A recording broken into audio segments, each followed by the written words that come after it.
Cleveland. Celtics came in having won 11 straight. Kelsey brothers are there. It's their bobblehead night. Jason Tatum having fun. This bucket puts them up 22 in the fourth quarter. Yeah, I mean, this is what we see from Boston all the time. Jason Tatum being aggressive, getting to the basket, getting to the line. The duo is what I see as the best duo in the NBA, Jason Tatum. But then it was vintage D. Wade. And by that I mean Dean Wade. Someone named Dean Wade went crazy last night. I mean, vintage. Cavs, that one cut it to 3 with 4 minutes left. Remember, it was a 22-point lead. Then how about George Niang in the corner? The Cavs are in it. Can't leave him open. Shooter, they call him the minivan. Bah! Knocks it down. It's a 25-6 run that ties the game now. Final 23 seconds, Cavs down. Oh, it's D. Wade again. Cavs take the lead. They're up by 1. Now here's your ball game. Jason Tatum working, probing. Remember, they're down by 1. Wade gets the whistle, but wait, there's more. They'd look at it again. Was it or was it not a foul, Austin? I'm going foul. You believe he should have gotten the foul? I know he kicked out, but people got to understand a fadeaway, that is a natural motion of a shooter, is to kick out your legs a little bit. He also got him on the chest. But I don't mind the no call. You can't give up a 20-point lead, man. That just can't happen. So let's explain exactly what happened. The Celtics blow the lead of 22 points in the fourth quarter. Our analytics say they had a 99.9% chance to win. The Celtics as an organization had won 364 consecutive games when leading by 20 at any point in the fourth quarter. But in case it wasn't clear as we went through it there, they actually blew the whistle on the play with Tatum, reviewed it, and decided to rescind the foul. No foul. Game ends there. So once again, Austin, do you believe that should have stood as a foul? This is a 50-50 call, man. This is really close. I think sometimes when you're at home, this is one of those calls that go your way. Right. Especially when you come back down from 20. You had the whole crowd, the momentum. Like y'all said, it was Travis Kelce. The Kelces were in the house. Everything was going for the Cavs.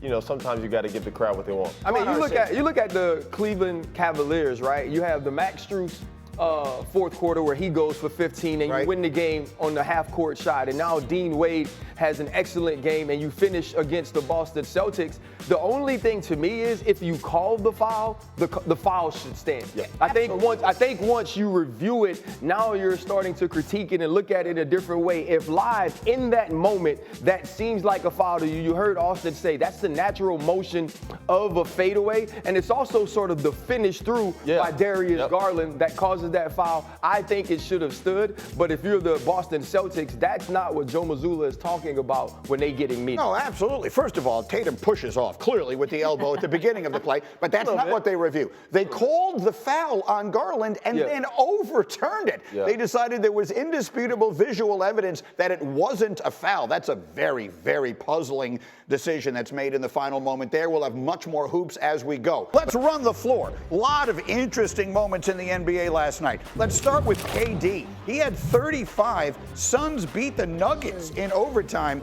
Is Phoenix a team we should be paying attention to? They're dangerous. They got talent. When you got a guy like that, Kevin Durant, who's capable of scoring on anywhere of the floor, obviously they're missing Devin Booker as well. With those two, when you have Kevin and Devin surrounded by the role play that they have, Eric Gordon, Grayson Allen is having a career year. Royce O'Neal has been a good pickup for them. Nurkic, they're talented. We haven't seen it consistently, and that's a worry, so that's what we got to look out for. I think the Suns are a team to pay close attention to down the stretch. Meanwhile, what are the right things to say about Victor Wembanyama right now? Oh, well, listen, he got 45 dropped on him last night, so I don't want to give too much praise for him last night, but 7 blocks. He's been marvelous all season. I think the Spurs really are under pressure this summer to surround him with a decent point guard. He's played this well without one. You only imagine if you put someone next to him that could tee him up to get some easy points, how good he can be. Sometimes I watch him with the ball. It looks like he is a decent point guard. Yeah, he can do it all, man. He's talented. Frightening. And then we open the show with the Cavaliers coming back again. In case you didn't see this, Cavs led by that guy, D. Wade. And by that, I mean Dean Wade. Came from 22 down in the fourth quarter to beat a Boston team that hadn't lost in over a month. So I don't want to overstate this one loss for the Celtics. It happens, right? I mean, you just took your foot off the gas in the fourth quarter. They got a questionable call at the end, and it happens. But I want to hear your take on something I talked about with Legler yesterday. Okay. I'm watching your dad's team right now in Milwaukee. I'm watching them knock off the Clippers the other night without Giannis and Dame starting to cook a little bit. Yep. And I feel like the momentum is starting to move in the right direction. And I don't know, maybe I've been burned too many times by believing in this group of Celtics. I know they've added a piece or two. I really believe the Bucks they're not just the biggest threat to the Celtics, which I think is an easy thing to say. Yeah. I think they are a legitimate threat. I think it is a 2-horse race, not a 1-horse race in the East. I agree with you. I think this was hard to see and say, a month ago. Right. And obviously, when Doc first got there, yeah. The Damian Giannis thing hadn't really worked. They had a lot of turmoil. A lot of stuff happened during the season. Obviously, Dame for Drew is a big transaction. And, Dame's a totally different player than Drew. So that was going to take some time. But you're starting to see this team now play with a little chip on their shoulder. They added Pat Beverly, who's been marvelous for them. He's added a little bit of just toughness to their perimeter defense. They still, I think, need more perimeter defense. But, listen, man, this team's rolling right now. And if we talk about who could contend and who could compete against Boston, Milwaukee's absolutely right there with a healthy New York Knicks right behind them. People keep talking about the Knicks if they get healthy. First of all, it's such a shame what has happened because as one who's lived here pretty much all my life, they've finally become a fun team for the fans to root for, and now they're just decimated by injury. But at the end of the day, Jalen Brunson has had a magnificent season. Balling. But if you're going to get in a 7-game series with those Celtics, I will take Giannis and I will take Dame and I will take my chances. The biggest thing for me is now Giannis has a closer.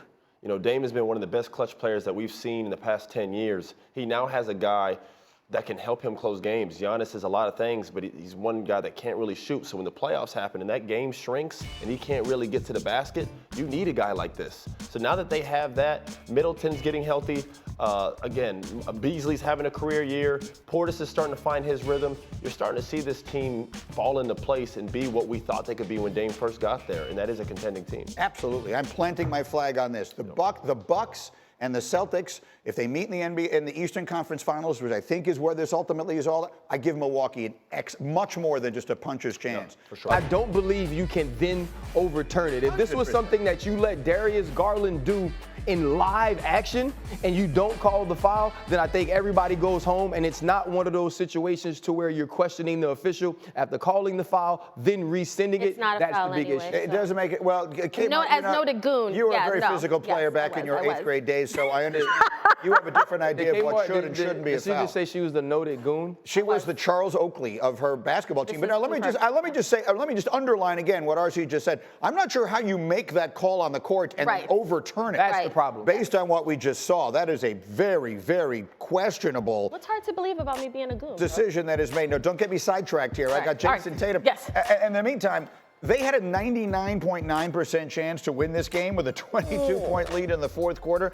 They had won 364 straight games when leading by 20 in the fourth, so that is a wild finish. Well, I think that's the problem, and that's also why you're trying to plant your stake for the Milwaukee Bucks. Because Bucks. When you give up a 20-point lead to a Cleveland Cavalier team that doesn't have Donovan Mitchell on the court, and then because of that sort of stress, because of giving up that lead, now one of the best players in the entire NBA, Jason Tatum, makes a mental mistake, which he mentions after the game, saying, I shouldn't have allowed the clock to run down. Those are the things that scare you about Joe Mazzulla and the Boston Celtics, especially with a guy like Dame that can close. The Celtics had a 22-point lead in the fourth quarter of this game in Cleveland last night. So many things happened. We showed you the highlight off the top. They were, as a team, outscored by Dean Wade himself in the fourth quarter. He had 20 points. He was 7 of 7 from the floor.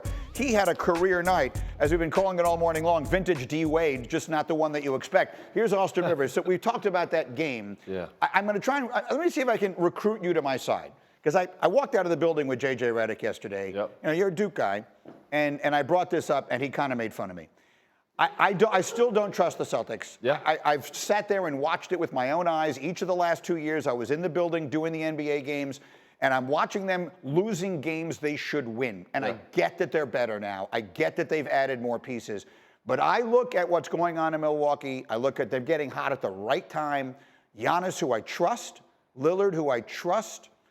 I feel like we need to tiptoe towards saying I like the Bucks to win the East, not the Celtics, as good as they've been. It's not far-fetched. Listen, Boston's been the best team all season. They're the best team in the East, I still believe right now. I think Milwaukee's just now getting into their groove. you know, when you look at a roster that Boston has put together, particularly the starting lineup, they're probably the best balanced starting lineup in basketball. The only other team that's even in that conversation would be Denver. Right. But there are concerns with Boston, especially when we talk about playoffs. The collapse of last year to Miami, them closing games last night, up 20. You know, Dean Wade, credit to him, he had a great game, but that's a guy that even after his 10th point should have been cut off. Their lack of making adjustments. Talk about Tatum's crunch time percentage. I think it's like 33%, the lowest of any guy that's shot over 45 shots in crunch time.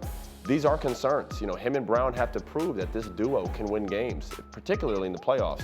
So we'll see. Yeah, look, I'm not trying to shortchange their regular season. They lose a game like once a month. So I'm not trying to make a big deal out of last night. All I'm saying is when it comes down to it, I love the guy on the left. I'm the biggest Drew Holiday fan in the world. That's what to me puts him over the top a little bit. I know, that scares me. It makes me nervous. That's why I want you to come with me, because I'll feel better. There's safety in numbers when you make outlandish picks like that. Let me go to the West, the other one. Because the world is basically already penciled in. Boston on one side, Denver on the other. Yep. I watched Phoenix last night. I watched KD go crazy. I watched the Suns beat the Nuggets in overtime last night.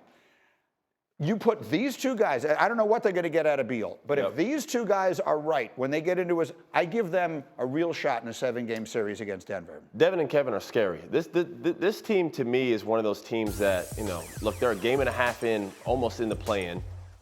This is a team that you do not want to play first round. The firepower that they have, and then you talk about the accommodating assets that they have around them. Grayson Allen, shooter, having a career year. Eric Gordon, Royce O'Neal was a big pickup along with Nurkic. They have good role players there. And then obviously you have Devin and Kevin holding it down. We're talking about a supreme team that can go into the playoffs that might not have the regular season success. They're like 12th in offensive rating, which is kind of odd. Yeah. But you put them they've been hurt. They've been hurt most of the season, and it hasn't really exactly. Yeah. But you put them in a 7-game series with that much firepower, that these three guys behind us, it's not a team I'd want to play. That's what I mean. Both these teams, Milwaukee on one side and Phoenix on the other, they just have to get right at the right time. Yep, that's all it is. There's still time left for them to put together a run. These are the two teams to watch.